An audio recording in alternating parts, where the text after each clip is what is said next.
welcome back. Welcome back to episode 2 of Recitals.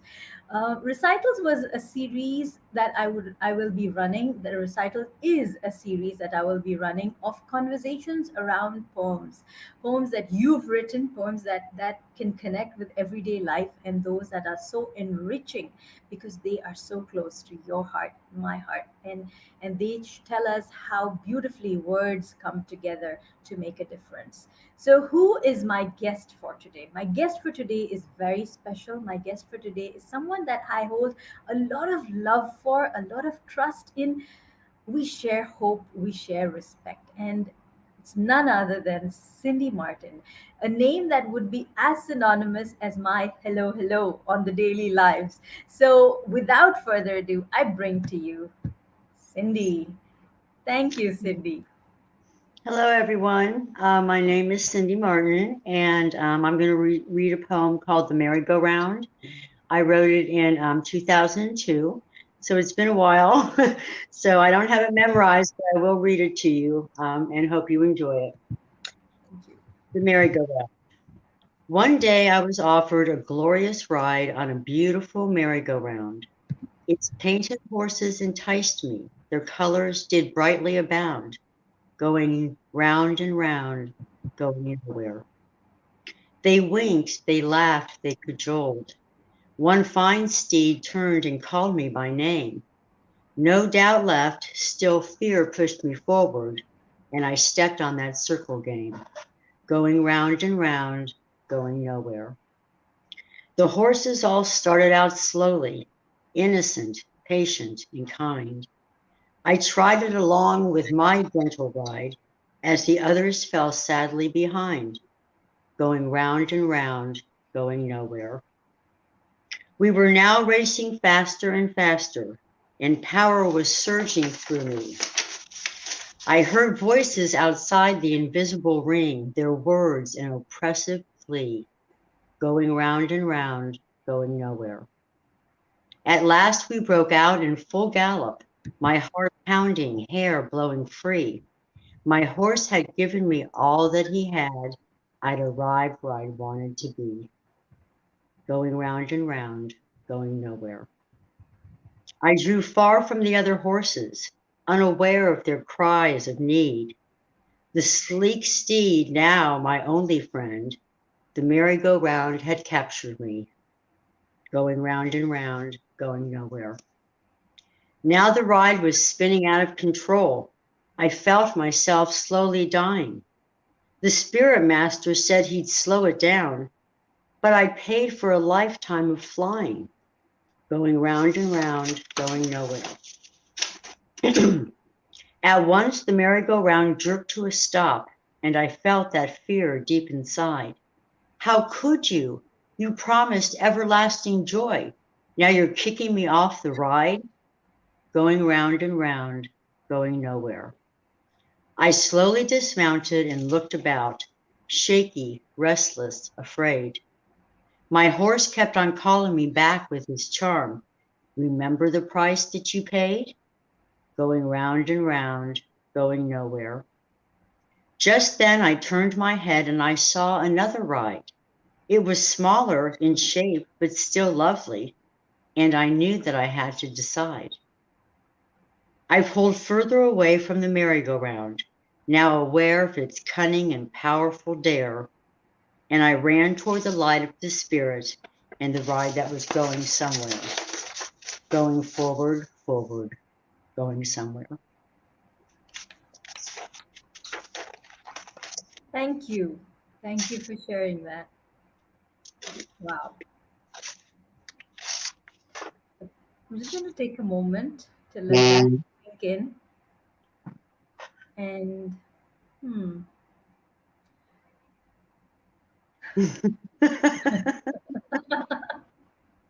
thank you, Cindy. Thank you. Uh, I mean, you shared this with me on January 1st. I was going through the email and I realized you shared this on 1st of January this year. And it did take us a little while to get on the live together, but so worth the wait. I wouldn't Oh, have had this any other way. This I mean, we've got comments coming in. We've got Vidya says that was so lovely, and Kunen says, "Wow, amazing words." So what really stood out for me was the going round and round, going nowhere. Because isn't that how sometimes in life we are? We take up a ride and we hold on to it, and we're going round and round, going nowhere. And the thing about the power of words and poetry is that each one of us resonates with it in a different way. So what was going on in your mind when you penned this piece down? Um, that's a great question. I had just come off of a back injury that I was on morphine for 7 months, and I had been on the medication way too long, and I was addicted to the morphine. So I was at my doctor's office. I had taken myself off the morphine, and I was going to the doctor to visit him to let him know that I was off the morphine.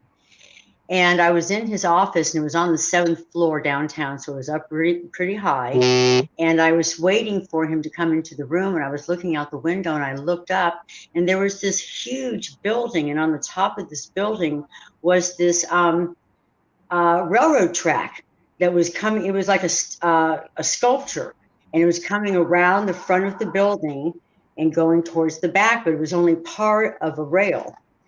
And then there was a train on the rail with like uh, first car, and then the second car and the third car, and that's all you could see on this structure. And so I looked up and I said, "Oh my gosh, there's a train up there, but it's going nowhere." So that's what put the idea in my mind of going nowhere. And then these words just started coming into my head about going nowhere in my life. My life was going nowhere. Mhm. And I felt like that train. I felt like I was going around and around, and I wasn't going anywhere. And so that's what started the poem. And then the words just flew from there. So, Beautiful. And towards are there any parts of the poem that you would like to go deeper into in this conversation? um, let's see. One of the parts that I like in particular, because it talks about how strong addiction can be, and how you're always trying to get higher. You're always trying to get more than where you are. And eventually it does catch up with you, and you are contained by the disease. So in this stanza, I drew far from the other horses, unaware of their cries of need, unaware of the other people who were needing me in their life. The sleek steed, now my only friend, the merry-go-round had captured me. So I was Mm, now a prisoner to the disease, and that was pretty powerful for me. yes. And the other part I liked was when the horse is saying, "Oh, come on back. It's okay. You can trust me. I'm good." And then he says, he taunts me with, "Remember the price that you paid? You wanted to get high. You wanted this to happen. And now it's here. What's the problem?" And so that was the other part that I thought was pretty powerful, Yep. was the way the disease catches a hold of you and holds you there. Mhm. Right. You're looking at it from a disease perspective, and I'm looking at it from success perspective. When sometimes when you're going up that ladder of success, sometimes there's a price that you have to pay, and you're leaving people behind. I mean, sometimes it's a conscious choice, sometimes it's a very unconscious choice where you become self-centered, and then you're going up the ladder and you're losing out on relationships, or Yeah. you're just not listening to the others who might need you in their world, or who appreciate having you in your world, because you have your head in the clouds, quite literally. So Right. if I were to look at that, and then as you get off the ride and you take the ride that is smaller, that is the light towards the spirit, what I'm how I was looking at it was, when you then get off the ride and you ground yourself, and you start moving to a place of compassion and giving and connecting with oneness, with the world around you. That's how I was reading it when I read it. So That that's what. is, that's how I wrote it. Most of the poem is about the addiction part. And then at the end, when I see the smaller ride, that is the recovery. That is recovery from the addiction. That's when things move up. My life starts going forward, going somewhere. So yeah, I mean that's pretty much how I meant it to be. It is a success story because you get through the addiction. It is a, Yes, it is a success story. it definitely is. So Cindy, as someone who I call the warrior woman with the golden heart, um, what would you like to share with people? I mean, what have been your learnings as you fought many battles, and anyone in particular that you would like to share with us about? Yeah, a couple of things. One, get your ego out of the way. Get your ego out of the way because my ego was bigger than life, and I only listened to me, and I was the one who knew everything. So when you get your ego out of the way, you make room for God in your life. And with God in your life, all things are okay. All things are good. So that's one thing I'd like to share. Um, what was the other thing? Um, oh, just that addiction is real. And when people are caught up in addiction, they truly are lost and taken away from the world around them and people they know, and their world gets very small. And to take addiction seriously, if you know someone who's addicted or you see somebody who's addicted, reach out to them and just offer them options. People may not know that there's recovery centers. People may not know that they can go to a doctor and get help with their addiction.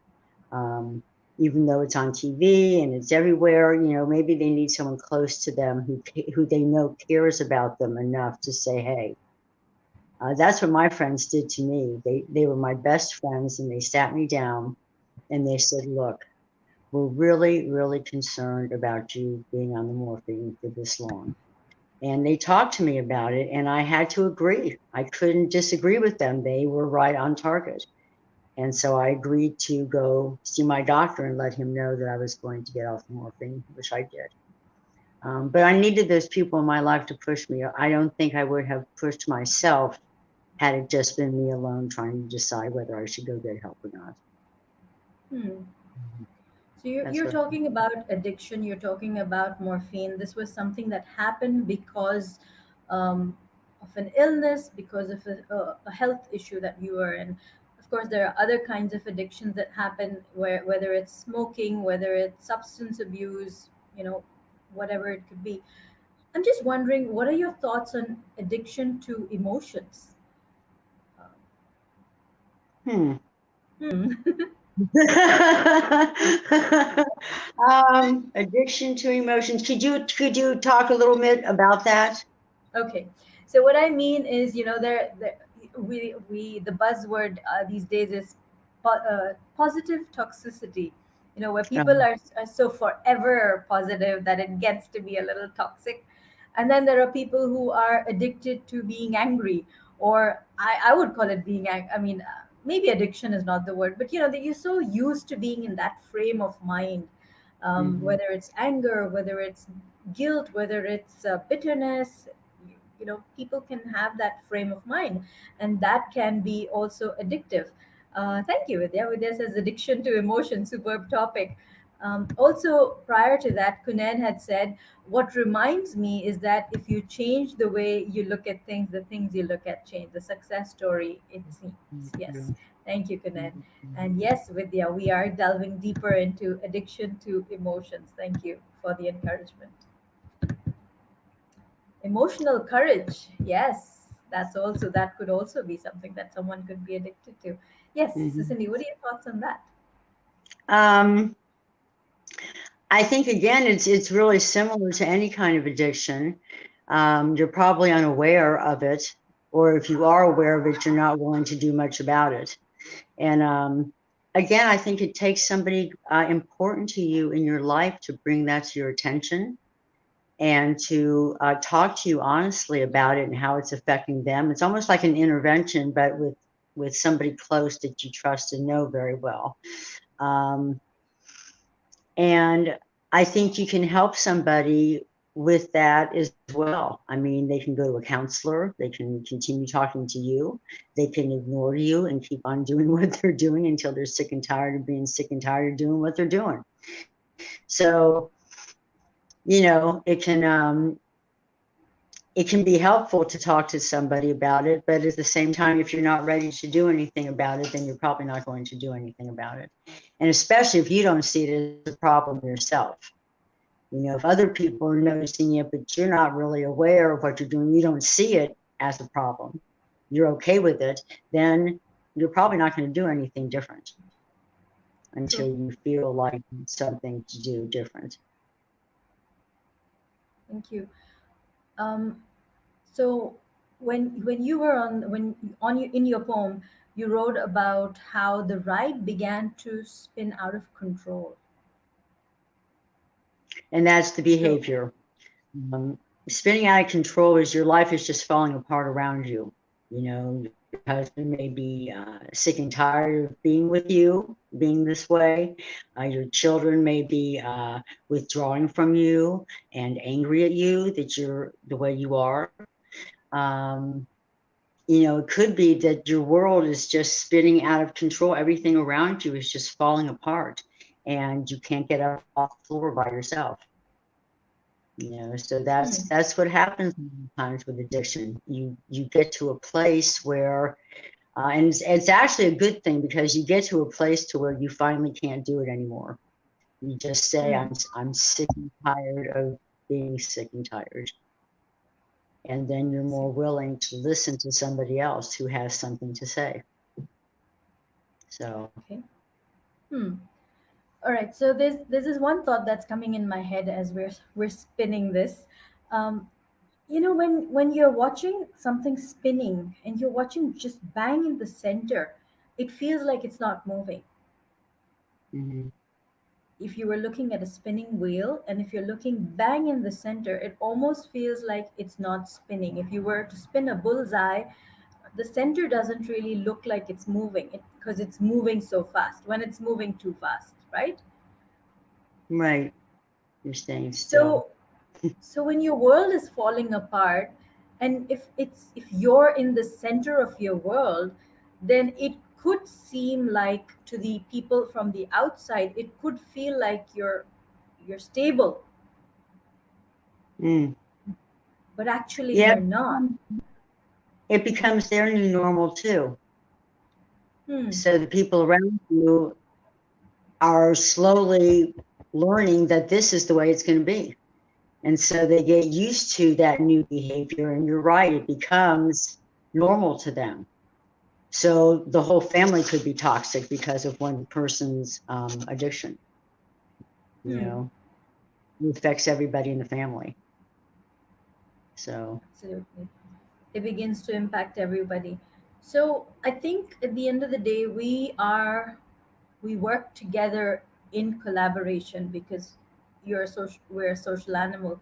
You can't really exist alone on your own. Though we might want to, when we're going through a challenge, we might feel like, I've got this, I can do this on my own.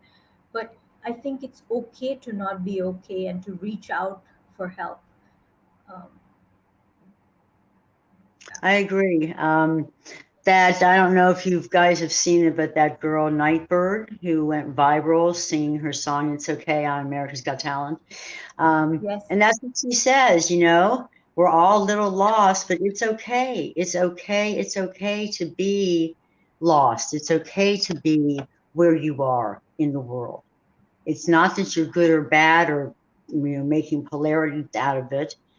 You are what you are, and it's okay that you're there. If you're not happy there, if you don't want to stay there, you have to do something different.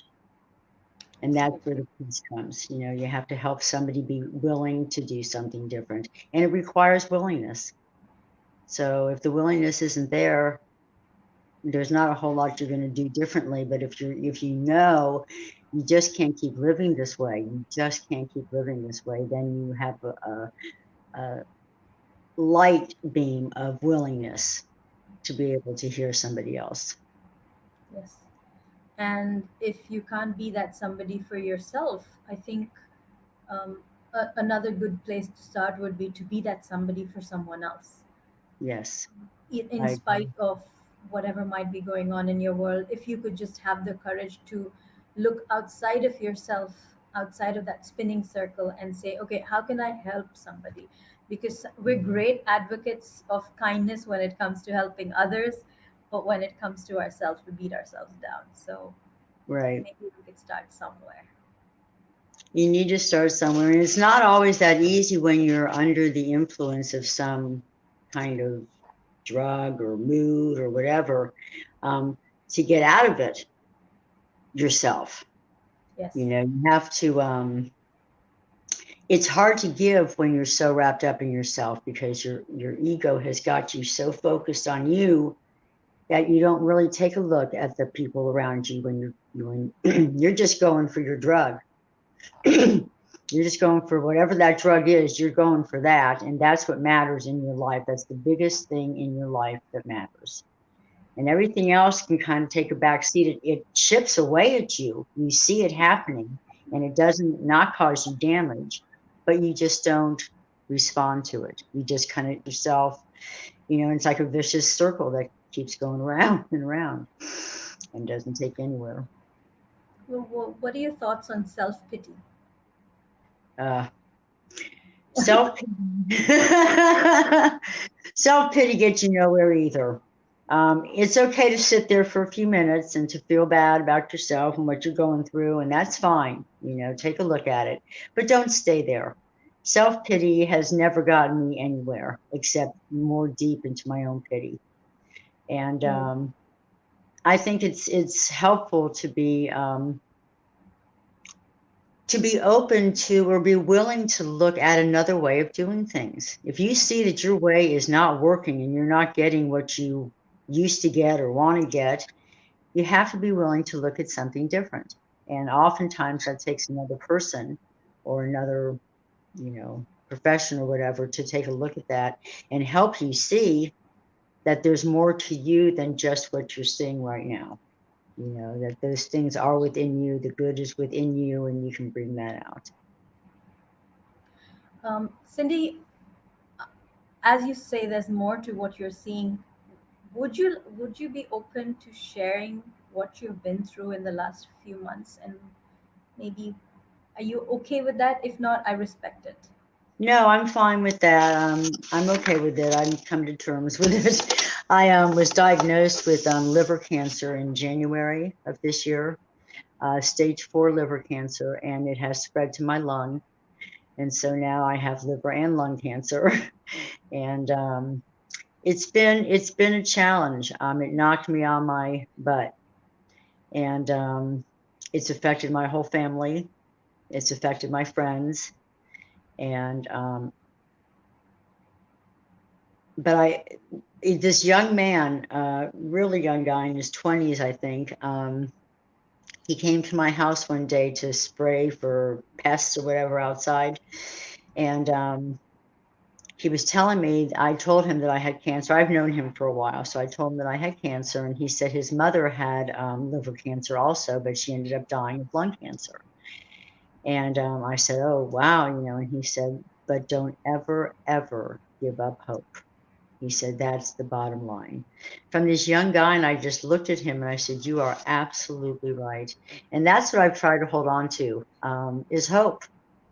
When I've had a change of diagnosis or something has happened, I just have to keep going back to hope that if I don't give up hope, everything will be okay. No matter what the turnout is, God has got this. He's got my back, and everything is going to be just the way it's supposed to be. So that's helped me a lot just to nurture myself through this change. Um, is to just keep God very, very close to me and close to my heart and know that everything is going to be all right. Yes, it So will be. it Yes, it will will be. be. Because I, and that's why I call her that warrior woman with a golden heart. And between Jan and now, we've had these amazing conversations of hope, conversations of love, respect, trust in each other, and that's why I said I wouldn't have this any other way. I know we took some time to have episode two, between receiving the poem and having the energy and that light to show up as best as we can today, but I wouldn't have had it any other way, Cindy. So thank you for um, being that person for me, and I wish you all the love and light and strength in the world. Thank you. Thank you so much. And thank you for having me on your show. I am very honored to be here. Thank you. Thank you, Cindy. You take care of yourself, and lots of prayers and lots of love for you. You take care of Thanks yourself. so much. Bye. Thank you. Bye bye. And thank you, everyone, for joining us. And do leave us your comments and let us know what your thoughts are on the merry-go-round, and which merry-go-round are you personally on today, and what would it take for you to get off and get on that little light that's taking you towards spirit and that is keeping you grounded and in service. So take care of yourselves and have a great rest of the day. Bye, Bye, everyone. everybody. Bye bye.